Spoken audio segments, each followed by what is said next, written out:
Bon, aujourd'hui je sais pas, ok. Aujourd'hui j'avais envie de vous faire une petite vidéo juste pour vous parler un peu du conflit de rôle. C'est quelque chose qui est fréquent, je dirais, dans les organisations. Euh, Puis on va regarder un petit modèle, je trouve, qui permet d'avoir une belle lecture des potentiels conflits de rôle, puis des avenues qu'on a comme gestionnaire, je pense, pour agir sur ces conflits de rôle-là, si on a le courage de le faire.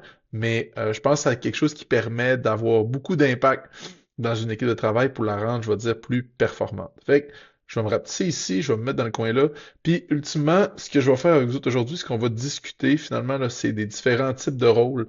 Il existe plusieurs types de rôles dans une organisation, je vais dire, là. Mais il y a principalement deux type d'individu, je veux dire autrui, puis le titulaire du rôle qui va avoir un effet sur la manière dont la personne va jouer son rôle. C'est ce qu'on va appeler le rôle exercé. C'est cette manière de jouer son rôle-là que la personne va avoir. Dans le fond, c'est comment elle va jouer son rôle principalement. Le titulaire du rôle, c'est par exemple l'individu qui va jouer le rôle qu'on s'attend de lui qu'il joue. OK, c'est lui qui va exercer son rôle. Puis autrui, c'est toute personne et ou l'organisation qui aurait des attentes envers l'individu, une description de poste par exemple, qui va faire en sorte dans le fond, qu'il va avoir un effet ou une influence sur l'individu qui joue son rôle dans l'organisation.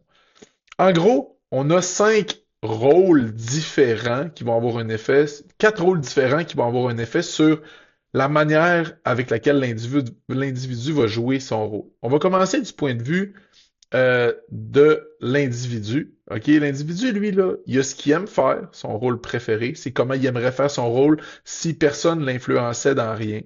Ça va avoir un effet, vous voyez, là, c'est comme une incidence qui est modératrice là, sur le rôle que la personne va jouer.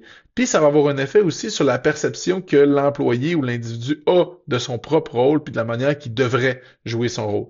Fait que la manière que l'individu perçoit son rôle, en plus de comment il aimerait jouer son rôle, ce qu'il aime, ses forces, ce qu'il pense que lui a comme valeur ajoutée, ça va avoir un effet sur la manière dont il va jouer son rôle.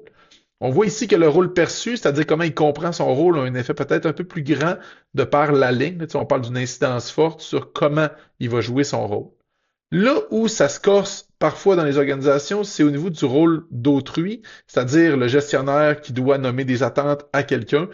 À ce niveau-là, il y a le rôle attendu. C'est qu'est-ce qu'on s'attend de l'employé, qu'est-ce qu'on s'attend de l'individu qui travaille pour nous. On s'attend qu'il fasse quoi puis comment. OK? Ça, généralement, là, c'est le rôle attendu. Ça va être la description de poste, ça va être les attentes formelles envers le travailleur, l'employé.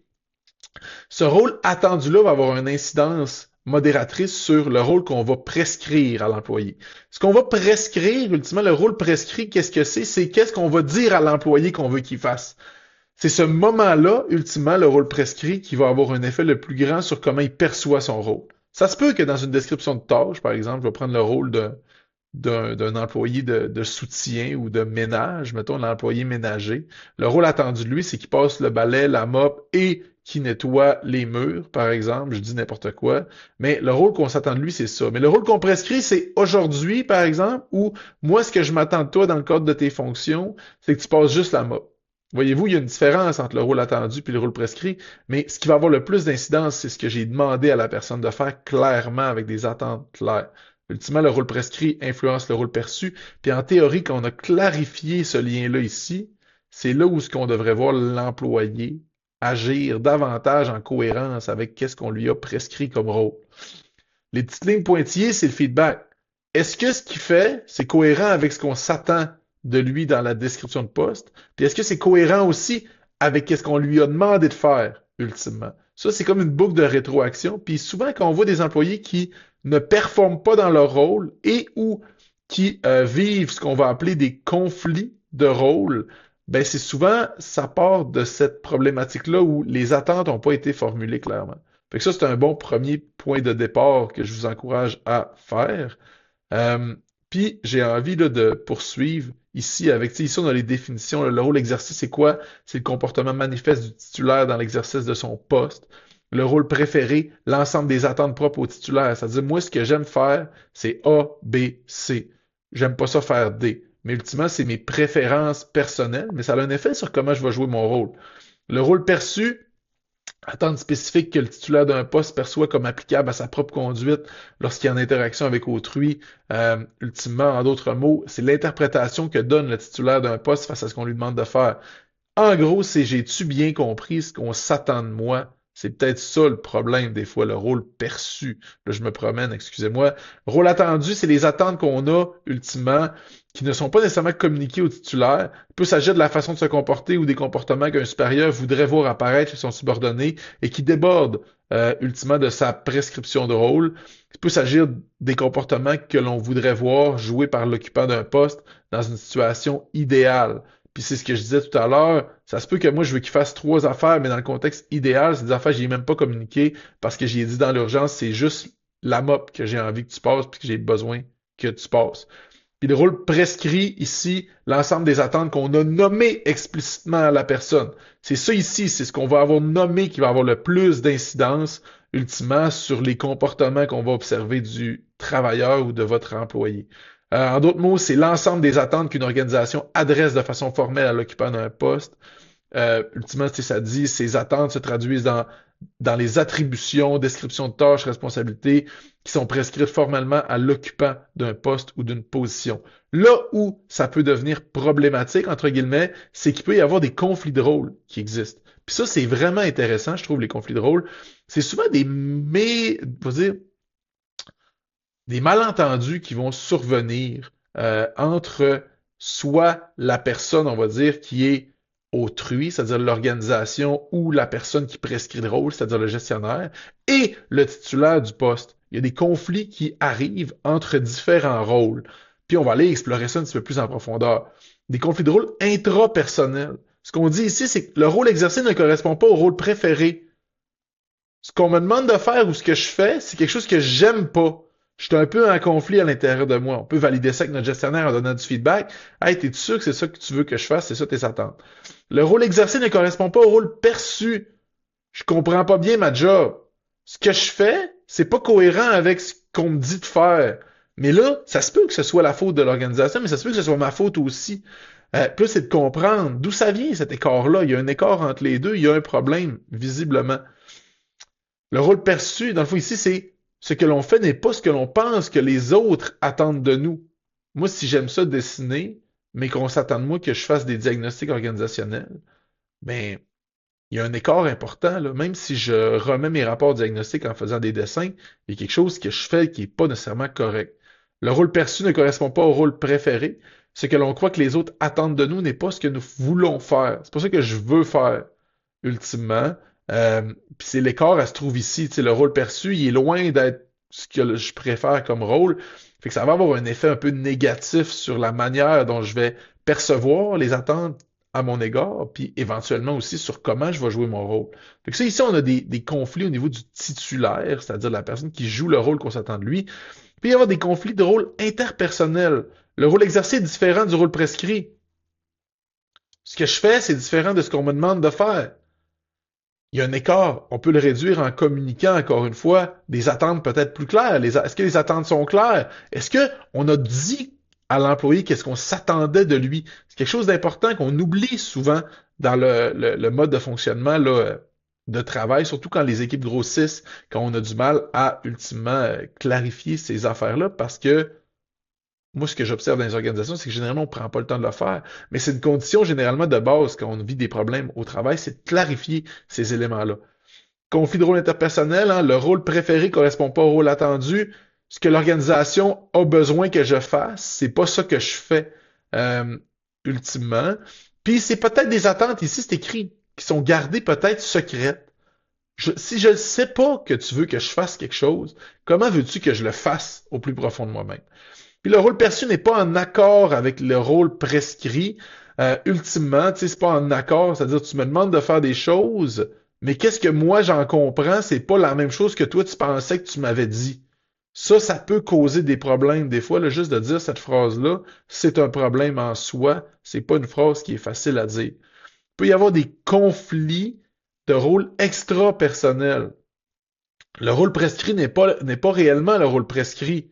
Ultimement, je te demande de faire A, mais ce que je te dis, c'est le rôle prescrit, pas vraiment ça qu'il faudrait que tu fasses pour avoir une contribution. Fait que tout, ultimement, c'est mélangeant tout ça, là. C'est pas clair. Il manque de clarté. Le rôle attendu n'est pas le rôle prescrit.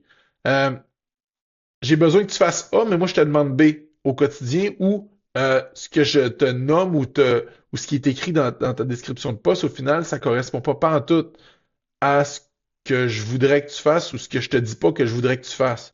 Vous comprenez? Mais c'est peut-être dur à comprendre, mais il y a quelque chose là-dedans qui est à clarifier. Puis le rôle attendu, ultimement, tu sais, le rôle exercé est différent des perceptions des autres membres de l'équipe. Ce que nous faisons n'est pas ce que les autres perçoivent. Moi, je pense que je fais bien mon travail, mais les autres pensent que c'est un autre travail que je devrais faire pour contribuer à l'équipe. Intéressant quand même. Le rôle attendu ne correspond pas aux prescriptions de rôle d'autrui. Ultimement, le travail que nous faisons n'est pas celui que les supérieurs veulent que nous fassions. C'est pas ça que je voudrais que tu fasses, mais c'est ça que tu fais à la journée longue. Puis, ultimement, il peut y avoir conflit de rôle organisationnel lorsque le rôle exercé correspond au rôle préféré, mais n'est pas le rôle prescrit. Ça, c'est ce qui va arriver le plus souvent dans les organisations où il y a des conflits dans les équipes. C'est que les gens, moi j'appelle ça le candidat qui s'est créé sa propre job. Il n'y a tellement pas eu de support, on a comme, c'est un peu comme si on avait, sans le vouloir, OK, coupé ce pont-là.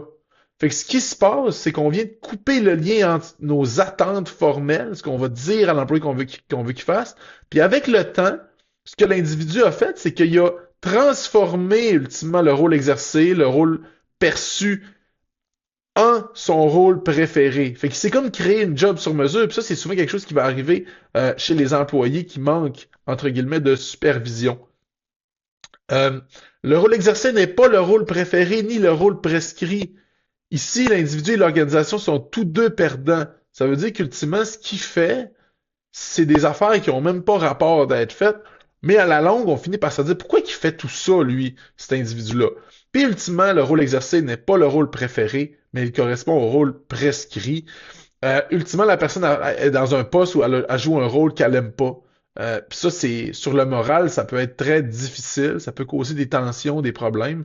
L'individu fait un travail qui lui plaît plus ou moins, mais c'est celui qu'il doit faire. Ici, seule l'organisation est avantagée, ça peut causer problème, mais ultimement, c'est toutes des situations dans lesquelles c'est important de prendre le temps de discuter, de renforcer ici le lien qui a l'incidence la plus forte, c'est-à-dire de prendre le temps de communiquer des attentes claires à l'individu pour qu'il comprenne clairement ce qui est attendu de lui, c'est-à-dire que son rôle perçu soit le plus clair possible, pour qu'il puisse éventuellement ajouter sa couleur, c'est-à-dire mettre dans ce rôle-là la valeur ajoutée pour laquelle on l'a engagé, pour qu'il puisse éventuellement jouer son rôle à la lumière puis à la hauteur des attentes que l'organisation est là pour cet individu-là, tout en maintenant une communication fluide avec le travailleur pour garder des attentes claires, précises, puis qui vont lui permettre de rayonner dans son travail. Fait que sur ce, c'est ce que j'avais envie de vous partager aujourd'hui dans cette petite capsule-là. C'est un nouveau format que j'ai envie d'explorer, là, présenter des petits modèles avec Loom que je connaissais pas, mais que je pense qu'il peut avoir peut-être une petite valeur ajoutée là, dans le contexte de mieux gérer son organisation, mais ultimement vous faire réfléchir par rapport à des situations que vous pourriez vivre, puis éventuellement, si vous avez des problèmes quelconques, n'hésitez pas à aller soit sur mon site internet, soit sur ma page LinkedIn, sur LinkedIn Francis Pinchot, puis à me poser vos questions, soit en commentaire de cette vidéo-là, soit encore à m'écrire si vous vivez des situations similaires, puis que vous avez besoin ou que vous vous dites, hey, j'aimerais ça peut-être travailler avec toi, Francis, ben n'hésitez pas, ça va me faire plaisir de vous jaser. Bye bye.